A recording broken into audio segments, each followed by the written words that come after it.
My sister drained my entire savings for her new car, and my parents told me to stop being so selfish because I could always save again. So I contacted a lawyer and took them to court. Growing up in my family, it was always brutally obvious who the star of the family was. Claire, my younger sister by 3 years, had that easy beauty that turned heads even as a teenager. I was the awkward one with braces and glasses constantly trying to fit in. Meanwhile, Claire was the cheering captain with a line of suitors following her through the halls. Our parents, Bernard and Catherine Lauron, never tried to conceal their favoritism. When Claire made the honor roll, there were festivities, gifts, and extravagant dinners. When I came home with straight A's, I would get a brief pat on the back and a dismissive, "That's what we expect from you, Isa." My father, a high school football coach, was drawn to Claire's athleticism and vivacious demeanor. My mother, a real estate salesperson, adored showing off her gorgeous daughter during open houses, saying it helped sell houses faster. Early on, I realized that the only way to garner any attention in our house was to be really responsible, so that is who I became. While Claire partied and dated popular boys, I immersed myself in school, joined academic clubs, and methodically planned my future. I was not doing it for the praise anymore. I knew it would not come. I was doing it because I understood no one would watch out for me other than myself. During college, the income discrepancy became impossible to overlook. My parents financed Claire's entire tuition at a private institution where she changed majors 3 times before deciding on communications. Me, I attended the state institution on a partial scholarship, working 20 hours per week at the campus bookshop, and took out loans to pay the rest. When I asked my parents why they would not help me in the same way, my father simply replied, "You are smart, Isa. You will be fine no matter what." Claire needs the extra support. Those words became the central focus of my life. Claire requires it more. I finished with an accounting degree and $28,000 in student loans. Claire graduated with no debt and no employment prospects, so she returned home where my parents had renovated the basement into what they affectionately referred to as her starting apartment. I accepted a job at a mid-sized accounting firm in Boston, rented a tiny studio apartment with a roommate, and devised a rigorous budget that would allow me to repay my loans in 4 years rather than 12. While I was eating ramen and keeping count of every dime, Claire was beginning her unsuccessful business venture, a social media consultancy based primarily on my parents, paying her to post images on Instagram. When that inevitably failed, they purchased her a work wardrobe for thousands of dollars and paid for her to go on a luxury vacation to recharge. This pattern lasted for years. Claire would accumulate credit card debt, my folks would bail her out, her old car was too embarrassing for client meetings, so she required a new one. They co-signed the debt. Meanwhile, I was getting promoted at work, improving my credit score, and ultimately repaying my college loans. 6 years ago, following a substantial promotion, I established a special savings account specifically for my future home. Every month, a portion of my paycheck was automatically transferred to it. I followed interest rates, looked into first-time homebuyer programs, and calculated how long it would take me to save enough for a down payment on a modest property in a decent neighborhood. My lone ally in the family was my grandma Helen.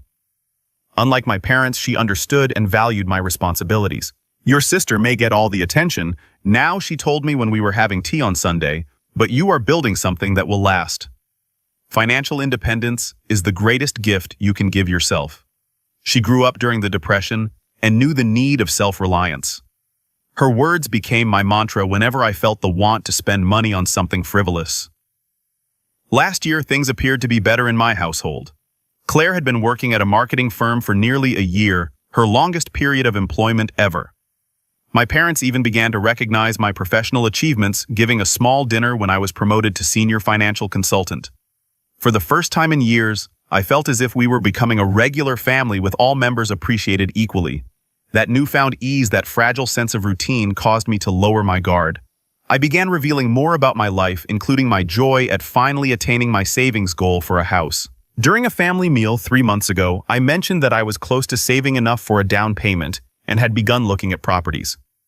"That is wonderful, honey," my mother remarked, appearing to be overjoyed for me.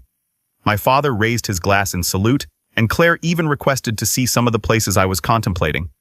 I showed them images of a modest three-bedroom home in a peaceful neighborly neighborhood and explained my plans to gradually restore the old kitchen. They were all encouraging, making recommendations and expressing delight. For once, I felt truly noticed and valued by my family. That moment of intimacy made what followed all the more painful. Last month, I set up an appointment with Monique, a realtor suggested by a coworker. After years of dreaming, studying, and saving, I was finally ready to make an offer on a home that I had fallen in love with. A beautiful colonial with a small yard and a bay window ideal for reading. The night before our meeting, I decided to check my special savings account one last time to confirm the precise amount available. I recall every detail of that moment. I sat at my kitchen table with my laptop open and a cup of chamomile tea boiling beside me. The room was quiet save for the soothing hum of my refrigerator. I got into my bank account, went to the savings area, and looked at the screen in surprise. Where there should have been $47,613.55, the result of 6 years of discipline and savings, there was only $1,815. My first thought was that I had inadvertently logged into the incorrect account. I logged out and signed back in. Same number. I examined my other accounts thinking I might have transferred the money and forgotten. Nothing.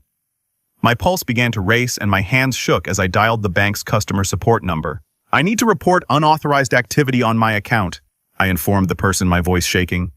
"Almost $48,000 is missing." The woman placed me on hold as she investigated. Those minutes felt like hours as I paced around my small apartment, panic swelling in my throat. When she returned, her response perplexed me even more. "Miss Lauron, I am showing a withdrawal of $47,600 made 3 days ago at our downtown branch. It appears to be an authorized transaction. The withdrawal slip has your signature on it." "That is impossible," I insisted. "I have not been to that branch in months, and I certainly did not withdraw that money." After answering security questions and verifying my identity, the representative decided to refer the matter to the fraud department. They agreed to analyze the security footage and get back to me within 72 hours. Meanwhile, I canceled my appointment with Monique and took the day off from work since I was too stressed to focus. That afternoon, the fraud department called back with news that stunned me. "Miss Lauron, we have reviewed the footage from the branch. The person who made the withdrawal appears to be a young woman who presented your identification and knew all your information, including your mother's maiden name and the verbal password on your account." A horrible understanding came over me. There was only one individual who could fit that description and perhaps have access to my personal information. "Can you tell me where the money went?" I inquired, already anticipating the response. "The funds were withdrawn as a cashier's check made payable to Luxury Motors of Boston." I hung up, my heart thumping, and instantly contacted my sister. No response. I texted her, "Need to talk to you as soon as possible. It is an emergency." She did not respond. I was ready to drive to her apartment when I heard the familiar scream of a luxury car engine outside my building. Looking out the window, I noticed Claire parking a brand new white Mercedes convertible in the visitor's place. She stepped outside, sunglasses perched on her head, as if she had just won the lottery. When I confronted her in the parking lot, she did not offer an apology or explanation.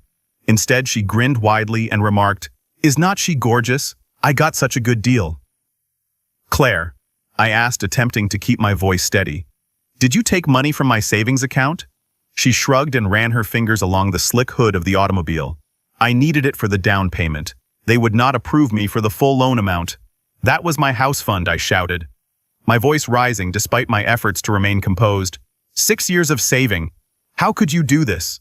Claire's cavalier demeanor in the face of my distress was almost as stunning as the theft itself. "Oh, do not be so dramatic, Issa. You can always save more money. You are good at that stuff. I needed this car now for my image." "How am I supposed to impress clients in my old Honda you stole from me?" I said, fully realizing what had happened. "You committed fraud. That is a crime." She rolled her eyes. "It is not stealing when it is family. Besides, Mom and Dad said it was okay." These comments struck me like a physical blow. "Mom and Dad knew about this." "Of course they did," she said, indifferent to my pain. "I needed their help to find your bank information. They agreed you would not mind. You have always been the financially responsible one, right? That is your whole thing." I stood in the parking lot staring at my sister leaning against a car bought with my dreams, feeling as if the ground had vanished beneath my feet. I drove to my parents' house in a haze, tears flowing down my cheeks as I followed the usual road through the suburbs. The streets I had grown up on now appeared exotic and frightening. How could they have accomplished this? How could they have helped Claire steal something they knew reflected years of my effort and sacrifice? Our family home, a cozy two-story colonial with blue shutters and a wraparound porch, had always been a source of conflicting emotions for me. Today, as I pulled into the driveway behind my father's Cadillac, I felt like I was headed into an ambush. It was Sunday afternoon, and as expected, both of my parents were home. Mom was in the kitchen preparing their annual Sunday roast while Dad watched golf in the living room. The familiar aroma of pot roast and rosemary potatoes filled the air, a perfume that had once provided comfort, but now made my stomach turn. Issa. What a nice surprise, my mother exclaimed as I entered, wiping her hands on her apron. Her smile faded as she noticed my tear-stained face. Honey, what is wrong? My father turned down the television and joined us in the kitchen. You look upset, kiddo. What happened? Their worry appeared real, and for a brief period I wondered if Claire had lied about their involvement. Perhaps they did not know? Maybe this was all her fault, and they would be as upset as I was. Claire emptied my house savings account, I added, observing their expressions closely. She took nearly $48,000 and bought herself a Mercedes. Their brief exchange of glances verified what they already knew. Furthermore, Claire's lack of shock or fury indicated that she was telling the truth. They had helped her. Now, Issa, my father, said, his voice taking on the placating tone he used when he believed I was exaggerating. I know you are upset, but try to see the bigger picture here. The bigger picture, I asked incredulously. Dad, she stole from me. She committed fraud. She took 6 years of my savings. My mother went closer and placed a touch on my arm, which I quickly shrugged off. Sweetie, Claire is going through a really rough time right now. After her breakup with Adrian, she has been struggling with her self-esteem. This car is giving her the confidence boost she desperately needs. I could not believe what I heard. So her confidence is worth more than my dreams, my hard work, my trust. It is not like that, my father stated, frowning. Claire needs this car for her career. How is she supposed to meet with high-profile clients driving that old Honda? This is an investment in her future. And what about my future? I inquired, my voice breaking. I was going to buy a house. I had an appointment with a realtor. I have been saving for 6 years. You have always been good with money, Issa, my mother observed, as if that explained everything. You can save it again. You have a stable job, no debt. Claire is still finding her way. Finding her way. She is 27 years old. When does she become responsible for herself? My father's expression stiffened. That is enough, Isabel. Your sister needed help and we as a family stepped up. You have always been the successful one. Would it kill you to make a sacrifice for once? The injustice of his comments left me dumbfounded. Make a sacrifice? What did he think I had been doing all my life? The front door opened and Claire stepped in, car keys dangling from her fingertips. She changed into pricey sunglasses and new clothing that likely cost more than a month's mortgage funds. Oh, good. You are all here, she remarked, totally unaware of the tension. Mom, can you help me set up the insurance for the new car? The dealer said. I need to do it by tomorrow. I looked at her in bewilderment. Are you serious right now? You steal my money and then walk in here asking for more help? Claire rolled her eyes. God, are you still upset about that? I told you you can save it again. You had no right to take my money, I said, eventually losing my cool. Isabel. Lower your voice, my mother warned. The neighbors will hear you. I do not care who hears me. I want my money back, Claire. All of it. No. Claire chuckled. Well, that is not going to happen. The car is already registered in my name. Besides, Mom and Dad agree. I needed it more than you need some house. I went to my parents hoping against hope that they would correct her and take my side for once. Instead, my father slung his arm around Claire's shoulders protectively. Issa, you are being selfish, he remarked. Family helps family. Your sister needed this and you have the means to recover. Why are you making such a big deal out of it? Because it is theft, I exclaimed. Because it is my money that I worked for. Because you have always favored her and this time you have gone too far. That is ridiculous, my mother exclaimed. We have never played favorites. Claire smirked. Maybe they just love me more because I am not obsessed with money and material things like you are, Issa. Everyone else seemed to miss the irony of her comment as she stood there clothed in costly clothes, keys to a fancy automobile in hand, all acquired with my stolen money. I cannot believe this is happening, I murmured, lowering my voice to a whisper. I cannot believe my own family would do this to me. Oh, stop being so dramatic, Claire said. It is just money. Just money. Just 6 years of sacrifices. Just the dream I had been working toward since college. Just my trust and faith in my family shattered beyond repair. I saw the three of them standing there, a united front against me as it had always been, and understood there was nothing else to say. I turned and walked out the door, my mother calling after me, telling me that I was overreacting and that we should talk about it logically. I got in my car and drove away from my childhood home, tears clouding my vision so much that I had to pull over a few blocks away. Sitting in the silence of my automobile, I felt more alone than I had ever been in my life. As I sat in my car trying to breathe through my emotions, I remembered my grandmother Helen sitting with me on her porch swing when I was 17. Despite having greater experience and qualifications, Claire was chosen for a leadership role in the school newspaper instead of me. Family is important, Isabel grandma had remarked, her wrinkled hand resting on mine. But there comes a point when you have to establish boundaries, even with those you love. Some people will take and take until there is nothing left of you if you let them. At 17, I did not really comprehend what she meant. Now at 29, I am witnessing my life savings evaporate into my sister's new automobile with my parents' permission. This was not an isolated instance. This was a trend that had played out throughout my life. When I was 19, my parents pledged to help with my college fees.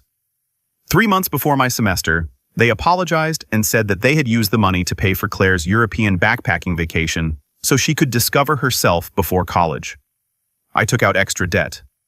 When our grandmother died 4 years ago, she bequeathed Claire and me an equal share of her vintage jewelry collection. By the time the divide occurred, Claire had seized all of the precious pieces, leaving me with costume jewelry and sentimental but worthless objects. My parents had overseen the divide and seen nothing wrong with it. Every time I swallowed my pain and rage. Every time I reminded myself that family was more essential than worldly possessions. Every time I had forgiven without hearing an apology. This time, though, things were different. This time they had crossed a line that could not be reversed. I traveled to Prospect Hill Park, my favorite site for viewing the Boston skyline. The vista had always soothed me and helped me think clearly. Today, as I watched the sunset behind the city buildings, I felt a resolve stiffen inside me. My phone vibrated with a text from my best friend Sophie. "Are you okay? You missed our coffee date." With everything that had happened, I had entirely forgotten about our regular Sunday evening meetup. I called her immediately. "Isa, what is going on?" Sophie inquired, her voice filled with anxiety. "It is not like you to no show. Can you meet me at Carlton's coffee shop?" I inquired, my voice still weak. "I need to talk to someone who is not my family right now." 25 minutes later, I was seated across from Sophie in a quiet corner of the coffee shop, telling her the whole tale. Sophie's look changed from amazement to indignation as I described what Claire and my parents had done. "Isa, that is not just wrong, it is illegal," she added as I finished. "Your sister committed fraud. She stole your identity and took your money. My parents helped her," I murmured, still reluctant to accept the reality. Sophie stretched across the table and grabbed my hand. "Listen to me. This is not normal family behavior. This is toxic and abusive. You need to report this to the bank. It is fraud and probably to the police." "They are my family," I answered faintly, the response I had been conditioned to give my entire life. "Family does not steal $48,000 from you," Sophie stated firmly. "And this is not the first time Claire has done something like this." I looked up with amazement. "What do you mean?" Sophie paused, then sighed. "I did not tell you this before because I did not want to come between you and your sister, but 3 years ago, Claire asked me for a loan of $4,800 for what she called a business opportunity. When I said no, she somehow got my credit card information and charged almost $2,800 before I caught it. I reported it as fraud and got my money back, but when I confronted her, she acted like it was no big deal. I looked at Sophie in disbelief. "Why did you not tell me?" She swore she would pay me back, said she was desperate, and begged me not to tell you. I was angry, but I let it go after the credit card company refunded my money. I should have told you. I am sorry. The news that Claire had taken from others outside the family was the final straw that shattered the emotional dam I had been holding back. I put my head in my hands and sobbed right there in the coffee shop, letting out years of suppressed hurt and rage. Sophie walked to sit beside me, wrapping her arm across my shoulders. It is okay to be angry, Issa. It is okay to stand up for yourself even against your family, especially against your family when they are hurting you like this. As my tears stopped, a strange peace fell over me. Sophie was correct. This was not about the money. Not really. It was about respect, limits, and self-worth, all of which my family had trampled on throughout my existence. I do not think I could ever save that much money again, I answered gently, at least not for years. That house I wanted, it is gone. Maybe not, Sophie responded with a thoughtful gaze. Did you not tell me once that you set up some special security features on that savings account? A memory flickered. When I started the dedicated house savings account, I was concerned about online security. The bank manager had advised adding an extra layer of security, a unique verification code that would be necessary for significant withdrawals as opposed to my standard banking password. The verification code? I said, a faint hope stirring. Claire could not have known that. She must have somehow bypassed it or lied about having it, Sophie exclaimed. Issa, I think you need to talk to that bank manager again and maybe a lawyer. For the first time since discovering the theft, I felt a glimmer of hope. If Claire had evaded the security procedures, it supported the allegation that this was planned deception rather than a family misunderstanding as they were attempting to frame it. I will go to the bank first thing tomorrow, I resolved, squaring my shoulders. Sophie nodded in approval. And I am coming with you. It is time you had someone in your corner for a change. As we exited the coffee shop, I realized I was at a crossroads. One road led to the usual pattern of forgiving without accountability and sacrificing without recognition. Down the other path lay the unknown territory of standing up for myself, which could result in the loss of family relationships. Grandmother Helen's words resonated in my mind. Financial independence is the best gift you can offer yourself. She had been mistaken about one thing, however. The most valuable gift was not financial independence. It took bravery to appreciate oneself enough to expect respect. I chose that course. Monday morning, I stepped into First National Bank, Sophie by my side for moral support. I had called ahead and planned a meeting with Mark, the bank manager, who had assisted me in opening my home savings account 6 years prior. Mark knew me, which was understandable given how frequently I had come in during the early stages of my savings adventure, excitedly making deposits and talking interest rates. His warm smile faded as I explained what had occurred. Miss Lauron, I am deeply concerned about what you are describing, he remarked, looking over the transaction data on his computer. This account indeed had our enhanced verification protection, which requires a separate 6-digit code for withdrawals over $12,000. This code is different from your regular banking credentials. My sister could not have known that code, I agreed. I never shared it with anyone. Mark's expression became serious. According to our records, the withdrawal was processed using a verification code, but he paused and typed something. The system shows it was manually overwritten by the teller after multiple failed attempts. What does that mean? Sophie inquired. It means, Mark replied slowly, that whoever made this withdrawal likely claimed to be, you failed to provide the correct verification code, but somehow convinced the teller to process the transaction anyway. Is there a video of this? I inquired. Mark nodded. Yes, all transactions are recorded. Our fraud department should have reviewed this already given the size of the withdrawal. He called the security office and spoke in hushed tones. When he finished talking, he returned to me. They are sending over the footage now, Miss Lauron.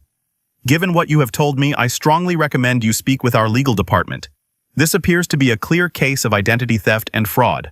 25 minutes later, I was seated in a conference room seeing security footage of my sister at the teller window. Her hair was styled like mine, and she wore spectacles that looked identical to mine. She was plainly trying to be me, displaying my identification and conversing smoothly with the teller. When it came time to provide the verification code, the video showed her looking nervous, repeatedly checking her phone before leaning in to speak quietly to the teller. She is claiming she forgot the code, Mark explained. Based on the teller's report, Your sister said she needed the money urgently for a medical emergency and provided additional identifying information to prove she was you. What kind of identifying information? I inquired, though I already suspected the answer. Your social security number, mother's maiden name, and the address of your apartment. All information your parents would have had access to. The realization made me physically nauseous, and I asked Mark what my options were. You have several, he said. We can freeze any further activity on all your accounts immediately. You can file a formal fraud claim with the bank, which would trigger an investigation, and I strongly recommend this. You should report this to the police as identity theft. Sophie clasped my hand firmly. You should do all three. If I file a police report, I murmured, my sister could face criminal charges. Mark nodded solemnly. Yes, identity theft and bank fraud are serious crimes, but without a police report, recovering your money becomes much more difficult, especially since the funds have already been used to purchase a vehicle. I took a deep breath. I will do it, all of it. Sophie drove me to meet with Adrian, a lawyer who specialized in financial fraud claims, after I had frozen my accounts and filed the necessary documentation with the bank. His office was small but professional, filled with law books and framed diplomas. Based on what you have told me and the bank's initial findings, you have a very strong case, Adrian replied after hearing my account. The bank has a responsibility to ensure proper verification protocols are followed. The fact that the teller overrode the security measures is problematic for them. What about my sister? I inquired, and my parents? Adrian leaned forward, his expression serious. Your sister committed identity theft and bank fraud, both federal offenses. Your parents, if they knowingly assisted her, could be considered accessories. However, proving their involvement might be difficult without explicit evidence. He offered a proposal. Send a formal demand letter to Claire requiring the return of the full amount within 8 days. If she fails to comply, we will proceed with both civil action to recover the funds and work with the district attorney on potential criminal charges. Before we proceed, Adrian said, I want to make sure you understand what this means. Legal action against family members might have long-term ramifications for relationships. Are you ready for that? I reflected on my parents' disdain of my sentiments, Claire's casual stealing of my dreams, and a lifetime of being the responsible one who was expected to sacrifice without complaining. Yes, I answered confidently. I am prepared. Before filing a police report, I decided to give Claire one final chance. So I texted her that evening. Claire, I have spoken with the bank and a lawyer. What you did is identity theft and fraud. I am giving you one chance to return the entire amount you took from my account. If you do not, I will file a police report and press charges tomorrow. This is not a threat. It is the result of your actions. She responded minutes later. Are you serious? You would send your own sister to jail for money. Good luck with that. Mom and Dad would never allow it. Her dismissive demeanor dispelled any remaining reservations I had. The following morning, I sat in a police station with Officer Miller, a patient woman who meticulously documented every aspect of my case. Unfortunately, we see cases like this more often than you would think, I heard her say. Family financial fraud is surprisingly common and often goes unreported because victims feel guilty about getting family in trouble. I have given her a chance to make this right, I told her. That is more than most would do. Officer Miller told me, we will look into this thoroughly. After filing a police report, Adrian issued the formal demand letter to Claire via certified mail with copies sent to my parents' addresses as well. I also called the dealership where Claire had acquired the Mercedes and explained the situation to the finance manager. The vehicle was purchased with fraudulently obtained funds, Adrian explained during the three-way call. Your dealership could potentially be implicated if you do not cooperate with recovering those funds. The finance manager, naturally concerned, offered to discuss the problem with their legal team and get back to us soon. Throughout the process, my phone was inundated with messages and calls from my family. Claire's messages ranged from mocking disbelief that I would go this far for money to tearful pleas about how I was destroying her life. My mother's voicemails alternated between guilt trips and threats, while my father's messages were simply angry, accusing me of being selfish and vindictive. After a while, I stopped reading them and handed my phone to Sophie, who sifted out the crucial information from the torrent of familial manipulation. The emotional toll was enormous. Despite knowing I was doing the right thing, years of conditioning had me question myself. Was I overreacting? Was I being selfish? Should I just let it go to keep the peace? Sophie and my coworker Juliet were my support system, reminding me of the truth when familial gaslighting caused me to question myself. Juliet, who had been through similar family circumstances, connected me to a therapist who specializes in family trauma. What your family did was not just financially abusive, Isabel Dr. Schneider explained during our session. It was the culmination of a lifetime of emotional manipulation and scapegoating. Your reaction is not solely about the money. It is about eventually saying enough with the whole dynamic. 4 days after the certified letters were delivered, the dealership called, and after consulting with their legal department, they decided to fully cooperate with the investigation. They provided documentation proving that Claire used a cashier's check from my bank to make a down payment of $47,600 on the Mercedes, financing the rest. That same day, the bank's fraud investigation decided that required verification standards had not been followed, and they accepted responsibility and agreed to return the full amount to a new account. While the case against Claire was pending, it felt like a ray of sunshine in a very dark tunnel. The bank's decision to restore my funds was a major victory, but it was only the beginning of the consequences of my decision to stand up for myself. Claire was served with legal papers at her workplace, which I had not specified, but that the process server thought was appropriate, given her refusal to give her home address. She called me shouting as soon as the server departed, her voice so harsh that I had to keep the phone away from my ear. How could you humiliate me like this in front of my entire office? Everyone saw. I could get fired. You committed fraud, Claire, I said quietly. These are the consequences of your actions. It is family money, she cried. You are being silly. No, I earned and saved my own money, and now you have an opportunity to fix this before it becomes worse. She hung up on me. Minutes later, my mother called. Isabel Catherine Lauron. She started using my full name as she always did when she was angry. I have never been more disappointed in you. Your sister is completely devastated. How could you send someone to her work? Do you know what you have done to this family? I did not choose where they served her mom, and I understand exactly what I am doing. I am finally sticking up for myself after years of being taken advantage of. That is the most selfish statement I have ever heard. Family helps family. Isabel, your sister made a mistake, but why go to such lengths over money involving attorneys and police? What will they think? I do not care what others think anymore. I care about what is right. My father's call was even worse. Unlike Mom and Claire, he did not yell, but instead spoke in a cold and cutting tone. You have always been jealous of your sister, he remarked. But I never believed you would go so low as to hurt her. If you go through with this, you are no longer welcome in our family. His remarks hurt more than I wanted to acknowledge, but I stood firm. I am sorry you are feeling that way, Dad. I love you, but I will not let anyone steal from me, not even my family.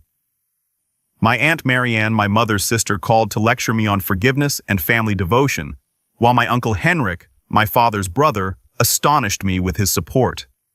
Your parents have always let Claire get away with murder, he grumbled. About time someone held her accountable. The legal pressure, along with the dealership's cooperation, ultimately drove Claire to act.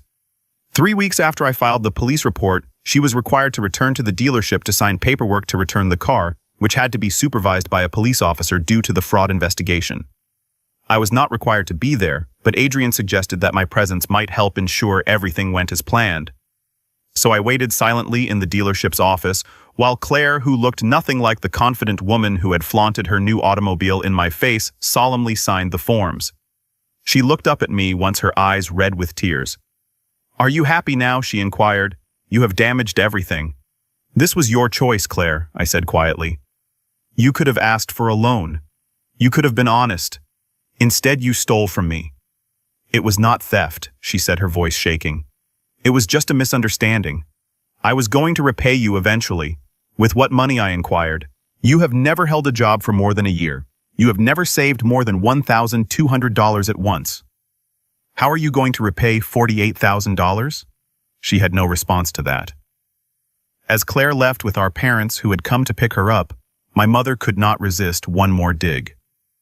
I hope you are satisfied, Isabel. Your sister has nothing because of you. My mother's remarks echoed as I watched them drive away in my father's Cadillac Clare in the back seat, like a child being picked up from school. Your sister has nothing because of you. No, I thought.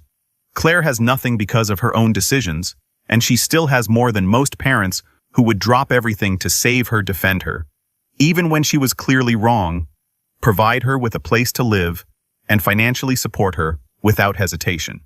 What did I have? A restored bank account, certainly, but also a family that might never speak to me again. That notion weighed heavily on me as I drove home alone. Had I made the correct decision? Would the schism in my family ever heal? My phone rang as I arrived at my apartment complex. It was a number I did not recognize, and I answered hesitantly. Isabel, this is Grandma Helen's friend Monique. I hope you do not mind my call. Your granny gave me your number years ago in case of an emergency. Is everything all right? I inquired, immediately alarmed. Yes, dear, but I learned about what was going on through the family grapevine. Helen would have been proud of you. I sat in my car stunned. She would have. Oh, absolutely. She had similar troubles with her own sister back in the day. Her sister once grabbed their father's savings bonds, which were supposed to be split between them. Helen was the only person who stood up to her. The family was unhappy with her at the time, but years later they all agreed she was correct. My eyes welled up with tears. I did not know that. She never liked to talk about it. But she once told me that standing up to her sister was the most difficult and rewarding thing she had ever done. It transformed their entire relationship for the better. That conversation became a lifeline. During the difficult weeks that followed, my parents continued their freeze-out, refusing to communicate with me via messages or phone calls. Extended family gatherings were unpleasant occasions with people selecting sides and whispering when I entered a room. Claire, confronted with the bank's evidence and the threat of criminal prosecution, eventually signed a settlement agreement to repay the additional costs I had incurred. Legal fees, lost interest, and emotional distress compensation Adrian had insisted on including. She would make payments over 6 years, secured by a formal judgment that would affect her credit if she defaulted. The hardest moment occurred when I received a message from my mother. We are having Thanksgiving dinner at 4:00 p.m., and Claire will be there. If you are still insisting on this silly lawsuit, please do not come. We want a calm holiday. Despite the fact that it was the first significant family holiday I had ever missed, the exclusion hurt terribly. Sophie invited me to her family's Thanksgiving celebration instead. My mom already loves you from all my stories, she said, and my brother is dying to meet the badass who stood up to her embezzling sister. I accepted, grateful, but still nursing the sting of being barred from my own family table. 8 months passed and spring arrived, bringing not only fresh flowers but also new beginnings in my life. I stood in the kitchen of my new home, which was not the initial property I had planned to buy, but one I had discovered and fallen in love with during my resumed house search. It was smaller than my original dream home, a 2-bedroom bungalow with a little backyard, but it was mine. The bank settlement had restored my full funds, and Claire's restitution payments had left me with enough for the down payment and closing costs. As I unpacked dishes into my cabinets, I mused on how much had changed since that fateful day when I found my money was gone. Claire's most surprising adjustment had been the consequence of her actions, nearly facing criminal charges, losing her job when the news spread around her office, and having to move back in with our parents, which had pushed her to confront her conduct in ways that nothing else had. 3 months after returning the car, she contacted me to ask if we might meet, and I proposed a public spot, still skeptical of her motives.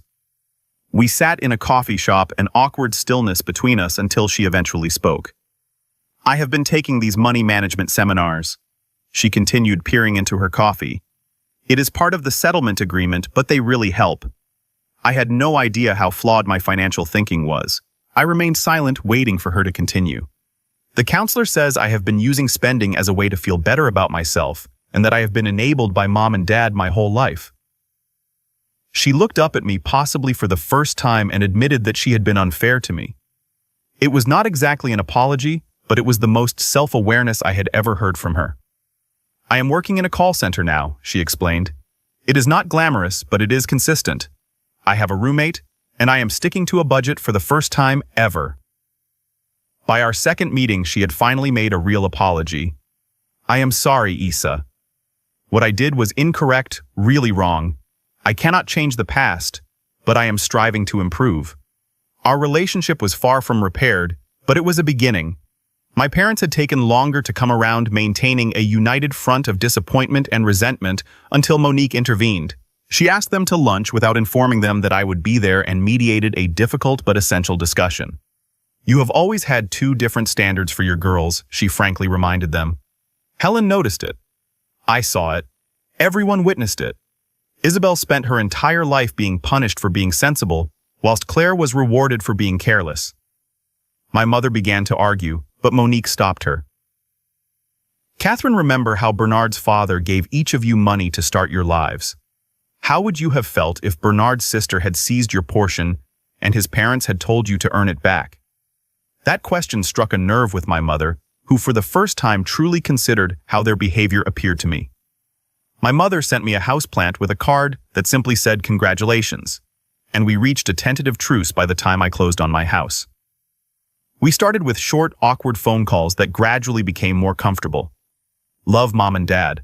My suggestion was family therapy, and to my surprise, they agreed. Our first session was tense, with my father still resistant to the idea that they had favored Claire.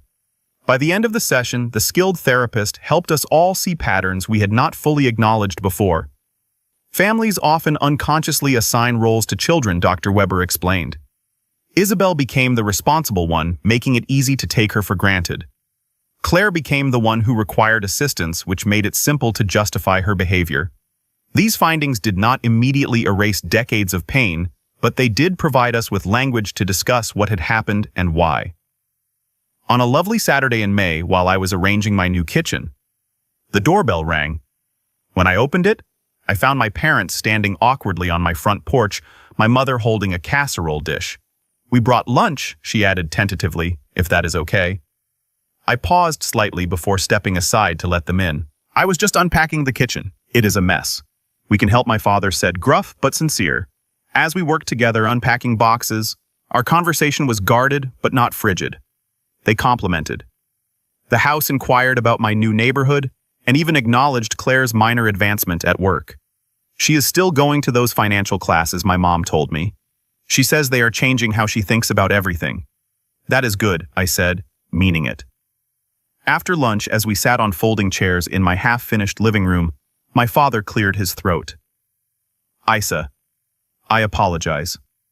What we did, what we had been doing for years, was not right. The words I had not expected to hear from him hung in the air between us. We were wrong, my mother said gently. We should have backed you as much as Claire. I am sorry. Their apology was not perfect, and it did not erase the pain of a lifetime, but it was a start, a genuine one. 1 month later, I hosted my first dinner party in my new home. Sophie and Juliet, of course, came, as did Claire, who brought a bottle of wine she had actually saved up for. My parents arrived with dessert, and Monique joined us as well, bringing stories about my grandmother that made us all laugh and cry.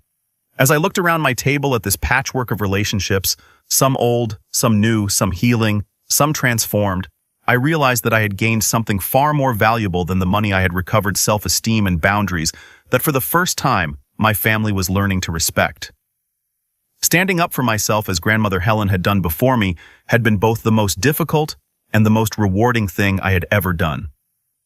Later that evening, after everyone had left, I sat on my new porch swing and looked up at the stars, reflecting on how far I had come, not just in regaining my funds, but also in regaining my voice and self-worth. If you are reading this and battling with family members who take advantage of your compassion or generosity, remember that setting boundaries is not selfish, it is necessary.